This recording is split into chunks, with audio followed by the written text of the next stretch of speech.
લોટ લેચ્યું, મેંદાનો લોટ નું ભેગું ન થાય બાફેલ ચોખા લેચ્યું, બાફેલ ચોખા ભેગું ન થાય સીધો સુરેશ અમદાવાદ મુંબઈ બહારાટી ઘેરે થાય. હા અમે બે માણા હમણાં જમવા બેઠા ને તો મારે સહજતાથી અમે જમવા બેઠા ને બરોબર લાઈટ ગઈ. તમે ઓલી રોટીનું બટકું હતું ને ડાળમાં બોલે ને મોઢામાં મૂક્યું તો ઓલા મૂળા હતા, મૂળાનું પતીકડું મોઢામાં નાખ્યું. મૂળા તો શીકણા છે. મને કે હું હવે તમે શરમ નથી આવતી? મૂળા થોડા શીકણા હોય, પોલા હોય. મૂળા શીકણા છે પણ મૂળા શીકણા નો હોય. હાલે લે તું ખા લે. એને ખાધું. હા લાવો તમે હા શું કહો છો? મૂળા શીકણા. લાઈટ આવી પછી ખબર પડી કે મારા પ્રેમમાં એટલી આંધળી હતી કે મીણબત્તી સુધાર નાખી. હા આમ થોડું હોય યાર. બે માણસ બે જમવા બેઠા છે ને ઘરવાળી કહે કે તમને કહું છું તમે સાંભળો. હું એ કે હું 11 રહો, સોમવાર રહો, મંગળવાર રહો, શુક્રવાર રહો, ઉભા સોમવાર રહો, આવું બધું હું રહું. વટ સાવિત્રી નું વ્રત રહો. તમે શું રહ્યો? હું મૂંગો રહો. એટલે હાયલું જાય નગર કેદુ નું વિખાઈ ગયું હોય.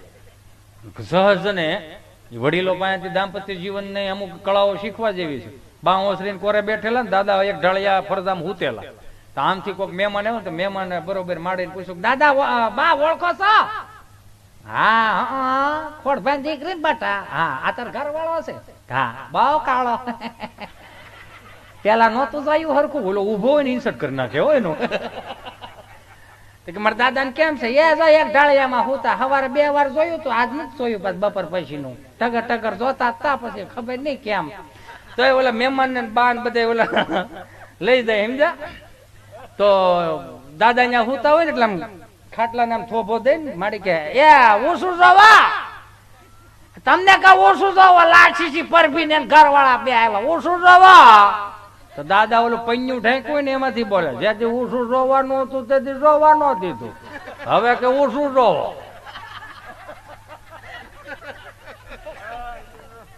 પેલા મહેમાન બરોબર દાદા ને પૂછે દાદા જમાય છે? હા 2 છે, ભણનો દીકરો આવ્યો નથી કે. અરે એમ નહીં ખવાય છે કે? હા એમ થોડું થોડું ખવાય છે, હજી તો વાંધો નથી આવતો પણ સવાતું નથી. છોકરા કે સવાણું પણ સવાવું જોઈએ ને સવાણું. માડી બિચારા બાવડું પકડીને દાદા ને દવાખાને લઈ જતા. જોયું એનો મીઠો ઝઘડો હતો, બાતતા હતા બોલતા હતા પણ આ દિવાલ થી આ દિવાલ હજી સુધી એને ખબર નથી પડવા દીધી.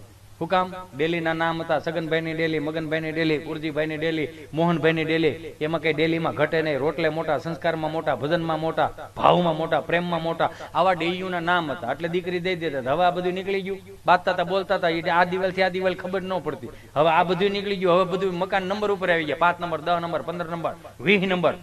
21 નંબર માં બાતતા હોય, 24 નંબર માં બાતું થતી. વિમલાબેન હમણાં છૂટું થાય જોજો લ્યો આપડા કાગળી એને ચાલુ કરી દીધા હોય. આટલા દાંપત્ય જીવન ઉજળા થઈ ગયા આપડા. ક્યાં ગયું આ બધું? તમે જોવો તો ખરા. બાવડું પકડીને માડી બિચારા દાદા નામ લઈ જતા હતા ને એટલે માડી કે આ છેલ્લી વાત કરીને મારે ફરીથી શૈલેષ મહારાજ ને રજૂ કરો. આમ બાવડું પકડીને દવાખાને લઈ લે માડી કે ધીમે ધીમે આવી જા ને પાગલ છે શું કાય જાય. બાપા એવા ભગતજી તો હું 65 વર્ષ પેલા સૂકી ગયો હતો. આ નથી દેખાતું ને હેનું રહી રહીને સોંટી છો. બાંકડે બેઠા હતા આમથી ડોક્ટર બરોબર માડીને પૂછ્યું બોલો માડે શું થાય? મારે ધણી થાય. અરે પણ એને શું થાય? એને જ લાવીશું પૂછ ની. ભણેલા ને ગોટે ચડાઈ દે. એક વાત લઈને મારે શૈલેષ મહારાજ ને રજૂ કરવા. બોલો દાદા શું થાય? આ જમણો પગ હમણાં કળે છે, દુખે છે, રાતે બહુ તોડ્યું કરે નકરું લવક લવક થાય છે. હવે લવક લવક કોઈ સાયન્સ ની ભાષામાં જ નથી આવતું, ભણવામાં જ નથી આવતું. વોટ ઇઝ ધીસ લવક લવક? ઇઝ ધીસ થતા હે, બસ ઇઝ લવક લવક થતા હે.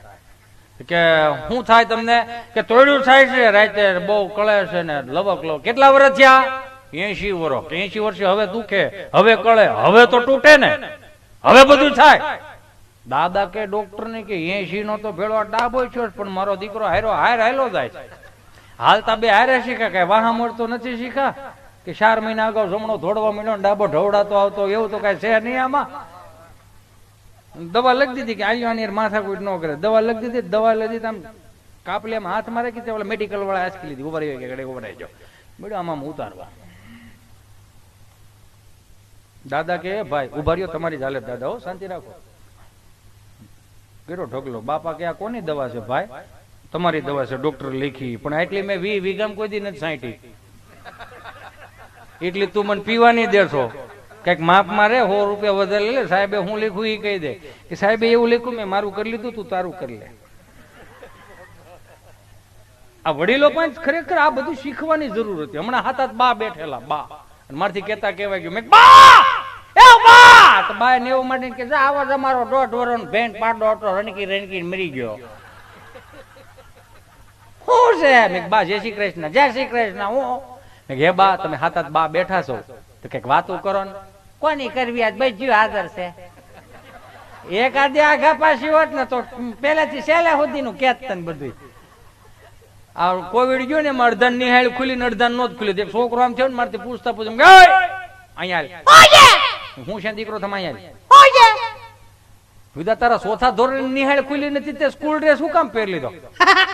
ઈ તો માર બાએ મને કીધું તું પહેરવા કાઢ નાખો નકર પડ્યો પડ્યો ટૂંકો થા. એ પડ્યો પડ્યો ટૂંકો થવાની સિસ્ટમ આપણા ગામડામાં 30 વર્ષ પહેલા ભાઈ પાઉણી નહોતો ને ભાભી પાસે જઈ રૂમમાં બેઠી ને આપણે પાછા મળું ને હું લાવ્યા એ વીઆઈપી ની સુટકેસ અત્યારે કાંટી ગયો. એમાંથી તમને કોઈ રૂમાલ આપે, દાંતીઓ આપે, અથરની સિંહી આપે, મોજાની જોડ આપે. મોજાની જોડ એટલે 11 રૂપિયાના મોજા, ગોઠણ હુતીના મોજા સડાવ્યા જ રાખો ને તમે. તમારે મોજું ઢીલું પડે જ ને, મોજું ઢીલું પડે તો ઘૂંટીએ રે નીકળી ન જાય. ઘૂંટીએ રહીને કદાચ અંગૂઠો નીકળી ગયો, પેન્યું નીકળી ગયું, બાને એમ કે બા મોજું આવું તારા ને કાકાના ને બાપુજીના ને બધાને ભેળા કરીને પોતો બને 3 વર્ષ પોતા હાલતા. હવે અત્યારે કોના કયા પ્રકારના મોજા નીકળે? મારો રામ ભલું કરે 300 રૂપિયાના મોજા આવે, પગના તળિયે સોંટાડવાના જ આવે. એમાં ઘૂંટીથી 1 વેસ ઊંચું પેન્ટ સીવડાવે જોવાઈ એમ કરી લે. એમાં ઓલા લોફરના બૂટ પહેર્યા, શેટેથી 10 ફૂટ શેટે જોવો ને એમ લાગે હાંઠિયો શીવડો કાઢીને ઉભો. કઈક ભળે એવું પહેરો નહીં. હવે હું વાંધો નકર આ જીન્સ નું સંશોધન પુરુષો માટે હતું, છતાંય બેનો ને અમે પણ પુરુષની તમાવડી થાવ. પહેરો, તમે પહેરો, પહેરો જીન્સ પણ અમે પહેરશું, ટી-શર્ટ પણ અમે પહેરશું, પહેરો વાંધો નહીં. ભેલ કાચબા જેવા બૂટ નું સંશોધન પુરુષો અમે પણ આ પહેરો. પણ પરંપરાનો અમારો બાપ દાદા લેંઘો હતો, એને ધોળો હતો, એને રેવા દીધો, એને પ્લાઝો કરી નાખ્યો. પાછા લહણ ફોલતા ફોલતા હું કે વિમળા બેન તમારા ભાઈ વાંકાય હોય, તમે વધવા નહીં જો. નકર આ મોદી સાહેબ નો સૂટ હતો 4 કરોડમાં વેચાણો, ધોની નો સૂટ 5 કરોડમાં વેચાણો. આપણે કોને કયા પ્રકારના પાપ કર્યા છે જ નથી ખબર પડે. જીન્સ નું પેન્ટ ને બુસ્કોટ ના પ્લાસ્ટિક ના ટબ ને ડોલું જ આવે. બોલો, બ્રાન્ડેડ પહેરવાનું નથી, બ્રાન્ડેડ બનવાનું છે. એટલે ખાલી જતા જતા દિલથી કે મા બાપ પાસે બેહતા શીખી જાય. તમારી કરોડોની મિલકત હવે એને જરૂર નથી, ખાલી 30 મિનિટની એને જરૂર. ખંભે હાથ મૂકો. આપણે છેલ્લી પેઢી એવી છે કે આપણી માના ખોળામાં આપણે માથું મૂકી આપણે કઈ શકશું મામન તું આ બનાવી દે. બાપના ખંભે હાથ મૂકીને એટલું કેવું બાપ મુદાતો ને મોટો થઈ ગયો, તારી બધી જવાબદારીઓ મારા ખંભે લઈ લો. એ આપણે છેલ્લી પેઢી થઈ ગઈ. કેમ કે અત્યારની માવડીઓ કેવું કર્યું ખબર? છોકરો જે આમ આવે બાપુ આમ છે, અમુક મમ્મી એમ કે જો બેટા ચીંચું તારા ડેડી આવે, ચલો પાણી ભરી દો. એને હાથ છે તો ભરી લે લે લે કઈ મોટવાનું ખવરાય ઊંધે ને કૂદે. આ પાણી કળશો નથી ભરી દેતો તો એનો વાઇસ નાખશે. આ કઈ શ્રાદ્ધ બ્રાદ્ધ નથી કરવાનો. એ સીધો હોટલ વાળાને ગૂગલ પે કરશે. 300 રૂપિયાની ડીશ ચાઇનીઝ ભેળ અમારા દાદાજીને ભાવે, નાખી દો, કૂતરાને ખવડાવો. કૂતરું નહીં ખાય. સહજ રીતે મા બાપ પાસે બેહતા શીખી દેજો. હયાત માતા પિતાની છત્ર છાયામાં વહાલા 2 વેણ બોલે એ નિરખી લેજો કે ઓઠરદા બેડ્યા ગયા પછી ગંગાજળ મૂકીને હું કરશો? અંતરના આશીર્વાદ આપનારને સાચા હૃદયથી ક્ષણભર ભેટી લેજો. હયાતી નહીં હોય તો નતમસ્તકે છબીને નમન કરીને હું કરશો? કાલથી થપાટ લાગશે, અલવિદાય થઈ જશે, પછી પ્રેમાળ હાથ તમારો ઉપર કદી નહીં ફરે. લાખ કરશો ઉપાય તો વાછીલનો લાવો નહીં મળે, પછી દિવાણખંડમાં તસવીર મૂકીને હું કરશો? શ્રવણ બનીને ગડપણની લાકડી થાજો, હેત હાથ પકડી ક્યારેક તીર્થ સાથે ભરજો. ઈ માતૃદેવ ભવ પિતૃદેવ ભવ સનાતન સત્ય છે. મા બાપ મરી ગયા પછી રામ નામ સત્ય છે ને બોલીને શું કરશો? મિત્રો પૈસા ખર્ચા સગળું મળશે પણ મા બાપ નહીં મળે. ગયો સમય પાછો નહીં આવે, પછી લાખ કમાઈને હું કરશો? એની પાસે ખાલી 30 મિનિટ બેહીને એટલું કહી દો. કેમ ભાઈ 1500 રૂપિયાની વસ્તુ તમારું સોતા જેવડું છોકરું માગે તો આવી જાય? મારે આ જોઈએ, મારે ઓલું જોઈએ. એને સહન કરતા શીખવાડો. સવારના 7 વાગ્યાથી રાતના 9 વાગ્યા સુધી તારો બાપ બળ કરે ને તઈ આ 500 રૂપિયા રળીને આવે છે. આ 2000 રૂપિયાની વસ્તુ ખાલી આંગળી સીંધે એમ મળી ન જાય. એને ખાલી ઈ સહન કરતા શીખવાડો. કેમ? કેમ કે જેટલી અગવડતામાં મને તમને મોટા કર્યા છે ને આપણા માવતર, એટલે જ આ સગવડતા ઉભી કરવાનું મને તમને ભાન છે.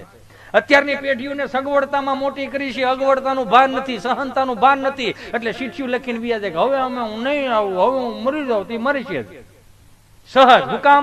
કેમ કે સહન કરતા નથી શીખવાડ્યું, અગવડતા નથી ભોગવી. એને અગવડતા ખાલી ભોગવવા દ્યો, એને સગવડતા પછી ભોગવશે. ખાલી અગવડતા ભોગ. પણ હવે મારી વાણીને અહીંયા વિરામ આપું છું ને જોરદાર તાળીઓથી શૈલેષ મહારાજને વિનંતી કરું કે આવો બાપ, તમને જેવી મોજ આવે એ ફરીથી મોજ લઈને આવે શ્રી શૈલેષ મહારાજ. હાલો.